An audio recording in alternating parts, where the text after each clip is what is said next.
Hello, everybody. I am John Allen, the editor of Crux, and this is Last Week in the Church, the show faithfully devoted to relaying news to you about the Vatican and the Catholic Church that's already happened and that you already know. Now, I am fresh back from 2 weeks of vacation, and today I am rocking my vacation beard. What do you think? This is temporary, though. You won't see it next week. My wife has decreed that it has to go, but she has given me a reprieve until the calendar actually turns to September. So on Wednesday, this beard will be a thing of the past. Now, while we have been gone over these 2 weeks, great time, by the way. We were in Senigallia, a beach town on Italy's Adriatic coast, and then in Barcelona over a weekend. Actually turned into a 3-day weekend because I lost my passport and had to get an emergency replacement. But let's face it, there are worse places on the planet to be stuck other than Barcelona.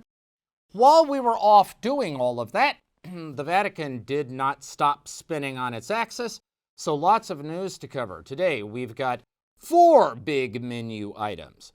We begin with new twists in the Vatican's trial of the century. Then we have Afghanistan and the Catholic response, of crackdowns and the paradox of this pope, and finally, the green pass and the dog that didn't bark. That all is waiting for you on this week's show, so please stick around.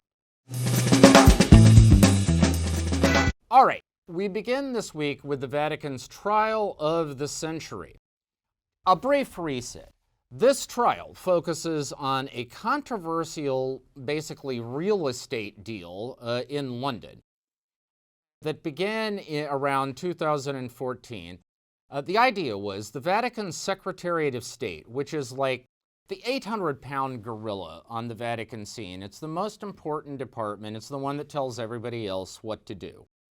Among other things, it has traditionally, though no longer in the wake of this deal, but traditionally, it's been responsible for administering the income of Peter's Pence. That's the annual collection taken around the world from ordinary Catholics, in which we are all invited, even urged, to contribute basically to support papal charities. However, what's never explained during these pitches that go on in parishes all around the world is that this money isn't just for charity, it's to support the activities of the Pope, meaning basically he can do whatever he wants with it. And in practice, that's meant the Secretary of State can do whatever it wants with it.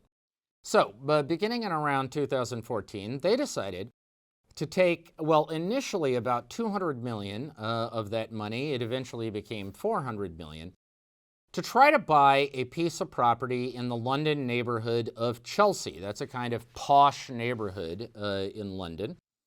It was a former warehouse belonging to the Harrods department store chain that was going to be converted into luxury apartments. And the idea was the rental income from those apartments would more than offset the cost of the facility, and it would be a nice return on investment. Now, to execute that deal, the Vatican first got in bed with one shady Italian financier, and when that turned sour, they got in bed with another shady Italian financier, and that went even more sour. In the end, this all ended up in front of Vatican prosecutors, who have charged 10 individuals, including for the very first time in history, a sitting cardinal, Italian Cardinal Angelo Becciu, with various forms of embezzlement, graft, corruption, etc. Now, look, I know that against the backdrop of everything else going on in the world right now, right, the crisis in Afghanistan, the COVID pandemic, threats to the environment, everything else, like you might ask yourself, why should I pay attention to this sort of piddling Vatican trial? I mean, how significant is it measured against the grand sweep of history? All right, well, I understand, but here's the thing. Okay, Pope Francis is a reforming pope. He was elected on a mandate to reform the Vatican, beginning with its financial operations. He has spent an enormous amount of his time and energy over more than 8 years now trying to do precisely that. He has issued countless new laws, amendments to existing church law. He has shuffled personnel 3 times now in the Vatican's various financial departments. He has pledged that we are entering a new day in which accountability and transparency will be the law of the land for the Vatican, and it will become a kind of shining city on a hill, an example of virtue in the administration of funds. And so therefore, if this trial succeeds, that is, if it's seen as a legitimate step in the direction of transparency and accountability, then the epitaph on the Francis papacy will be that measured against one of its core objectives, he succeeded. If it flops, then the opposite conclusion will be drawn. And so there is actually a lot writing on this. And so let me break down the latest and greatest. First hearing in this trial was on July 27th. At that time, defense lawyers, and there are about 30 of them because there are 10 defendants, and there are 3 corporate entities. You can imagine how many lawyers they've got. So these defense lawyers demanded that the prosecutors, the Vatican prosecutors, turn over videotapes of their interrogation of Italian Monsignor Alberto Perlasca.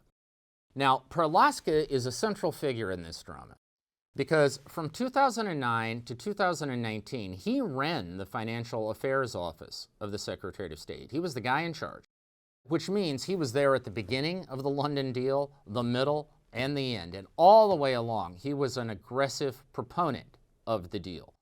Under any other set of circumstances, he would have been charged, and he would have been charged huge in this case. But probably seeing the handwriting on the wall, in the spring, Perlasca went to Vatican prosecutors and volunteered basically to turn state's evidence, that is, to become a whistleblower. And so ever since, he has given them all kinds of evidence about alleged wrongdoing by others, not himself. And in that sense, he's become the star witness for the prosecution. They videotaped that testimony, but it was not turned over during the process of discovery. Defense lawyers complained. The Vatican court agreed with them. And on July 27th, they issued an order that prosecutors had until August 10th to turn over those videotapes and then to the court, and then the court would in turn make them available to the defense teams. Now, here's what happened. On August 9th, those prosecutors wrote to the court to say, basically, how about no? Basically, what they said was, look, nobody involved in this process agreed that these tapes would ever be released to anyone. They also claimed that turning them over violated the Vatican's penal procedure, which holds that only the written version of testimony is official. Now, I would point out that penal procedure dates to 1913. The telegraph was just coming into widespread use. Radio had only been invented a few years before. Obviously, the written version was the one everyone used, and this other stuff was considered newfangled and untrustworthy. But in any event, that's the position that they took. Now, here's what's surreal about all of this. Nothing has happened. Nothing has happened. Like, come on, you've watched Law and Order. If Jack McCoy had marched into a courtroom, been ordered by a judge to turn over a piece of evidence, and had refused, you know very well and good that he would have been in jail cooling his heels on contempt charges until he changed his mind. Here, as the Italians would say, un bel niente, nothing has followed. Now, the next court hearing is scheduled for October 4th. I guess we will see then if there are any kinds of consequences for the prosecutors openly defying a clear order of the court. But I would just point out that if the watchwords of this process are transparency and accountability, the prosecutors so far are refusing to be transparent and they are not being held accountable. Now, until and unless that changes, it's hard to see how this process is going to be seen as 100% effective in terms of meeting its stated goals. All right, second development. It turns out that there is a personal rivalry at the heart of this trial, some bad blood we didn't previously know about, or at least hadn't previously paid attention to. And that is between the presiding judge, an Italian layman by the name of Giuseppe Pignatone, and one of the prosecutors, an Italian layman by the name of Alessandro Didi.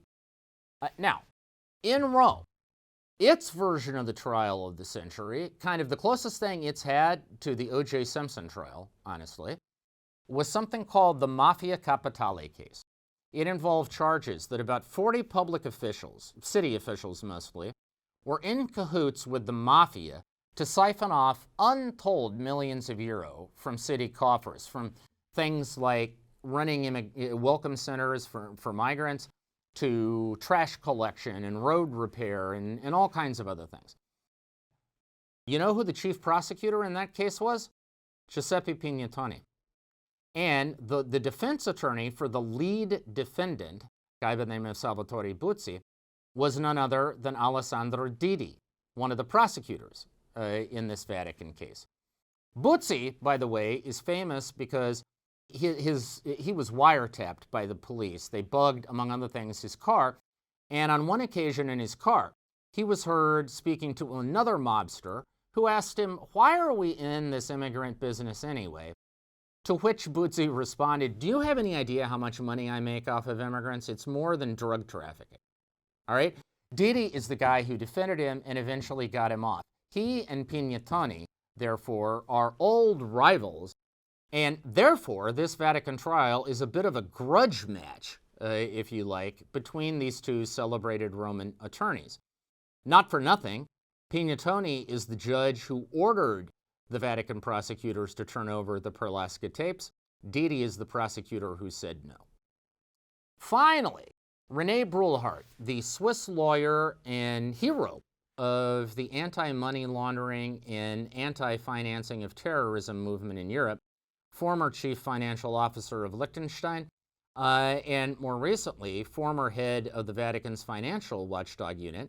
He is one of the 10 individuals indicted in this Vatican trial, although his process is being handled separately. It's a bit mysterious because he was charged with a failure of supervision, that is, I guess, failing to stop this land deal. Yet his office, the Financial Information Authority, never had any supervisory authority over the Secretary of State. Hard to know exactly what he's supposed to have done about it, but nevertheless, he's been charged. The new development is that recently he announced that he was stepping down from the board of a lending bank in Switzerland, where he'd been a board member for a long time. Now, officially, the explanation is this is for private reasons. Nobody publicly has linked this to the indictment of the Vatican, but it's certainly, the timing is suspicious, isn't it? I mean, it sort of looks like the bank sees Bernhart as damaged goods and simply wanted to sever its link with him until, the dust settles.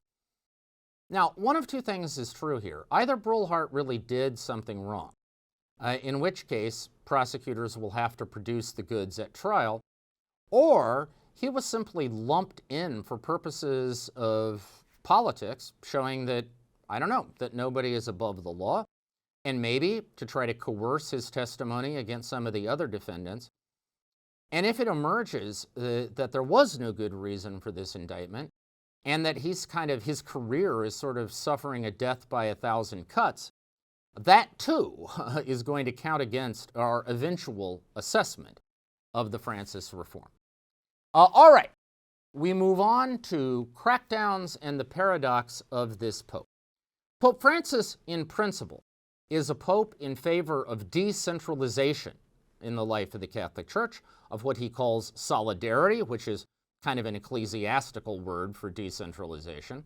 Yet, in practice, no pope has exercised centralized authority more thoroughly or aggressively in recent memory than Pope Francis. Two recent crackdowns are an example. One, in Poland, the Vatican during the past week sanctioned Archbishop Marian Golebiewski, former Archbishop of Wrocław in Poland, now 83, for allegedly covering up cases of child sexual abuse by clergy.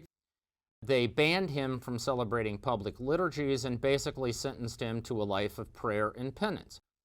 Golubiewski is basically the 10th bishop in recent months to face some sort of sanction in Poland for the same offense, that is the cover-up of child sexual abuse, making Poland the #1 country in the world with bishops who have been punished for that offense, where the reason for the punishment was made public. You've got an equal number of bishops in Chile, but there the Vatican never said out loud why it's punishing these guys. At the same time, also in the past week, there was a lay movement in Verona that was suppressed by the Vatican. This comes on top of 2 other lay movements that were recently suppressed by the Vatican in southern Italy.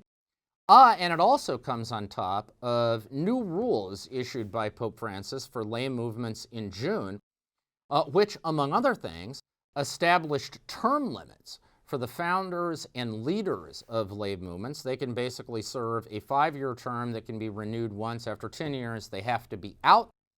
And in general, these rules are intended to assert tighter Vatican control.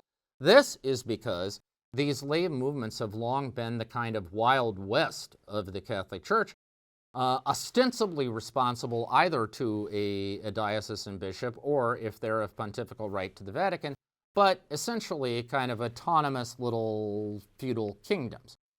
In both cases, Pope Francis is exercising strong central authority to try to get on top of 2 of the most pernicious abuses that he inherited, the sexual abuse crisis and the abuse of authority by ecclesiastical leaders.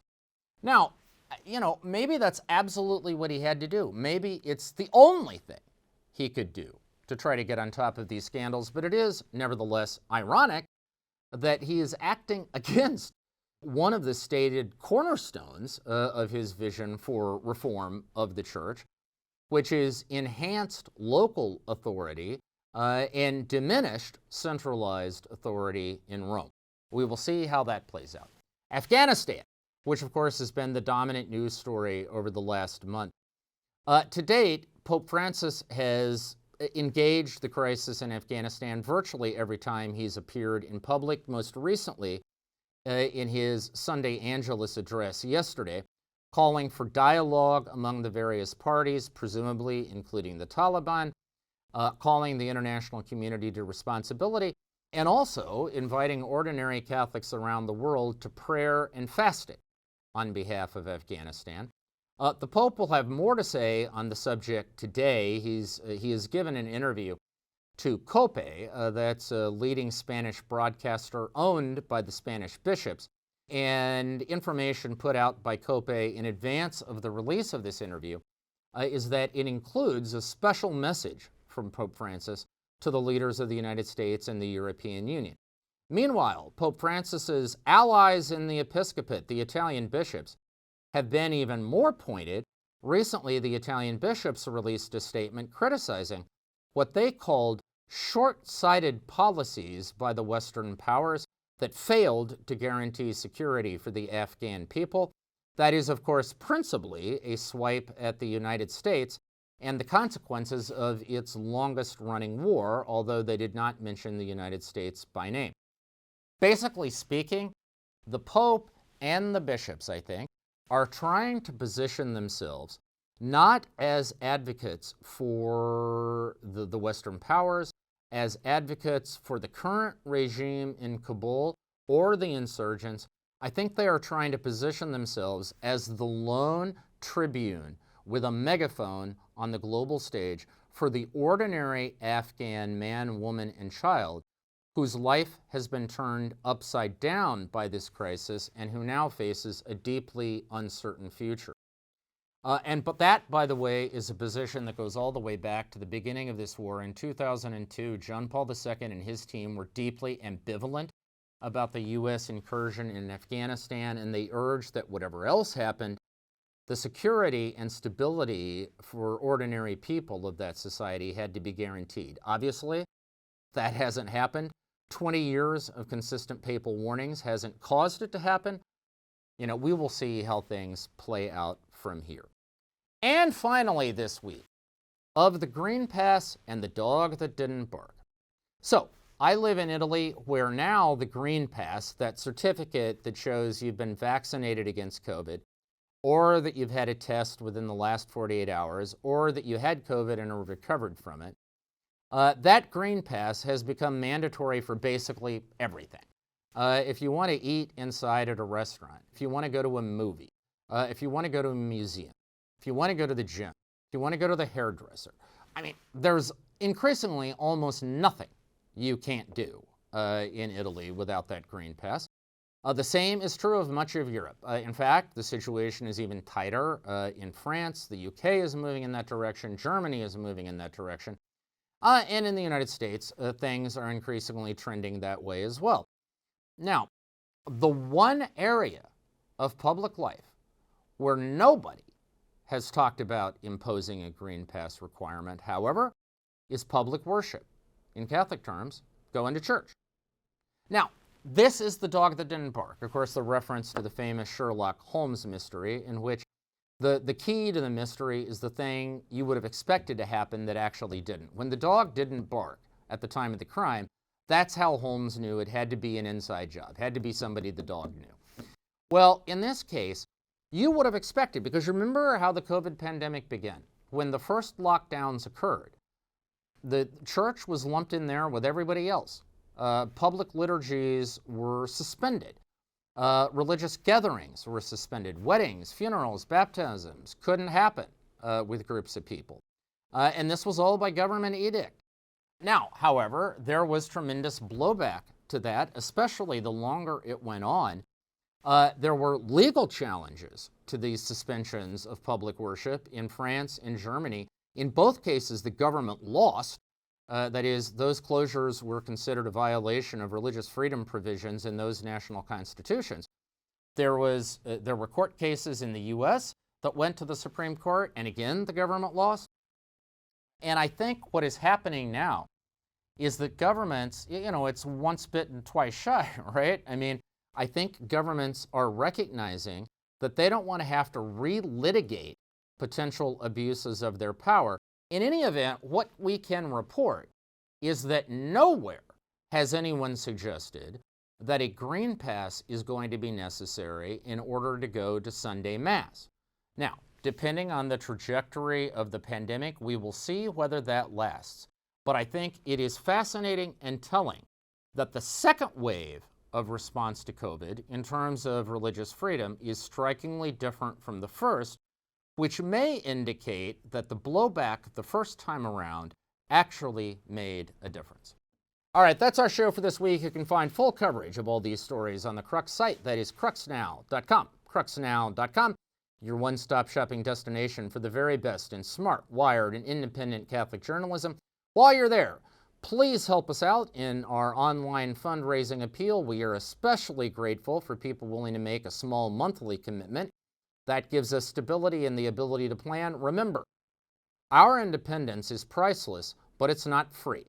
We need your help to pay for it, and from the bottom of our collective heart, we are grateful for it. We will see you again next Monday, same bat time, same bat channel. In the meantime, have a fantastic and blessed week. Stay safe, stay healthy, enjoy the last days of summer. We will talk to you again soon.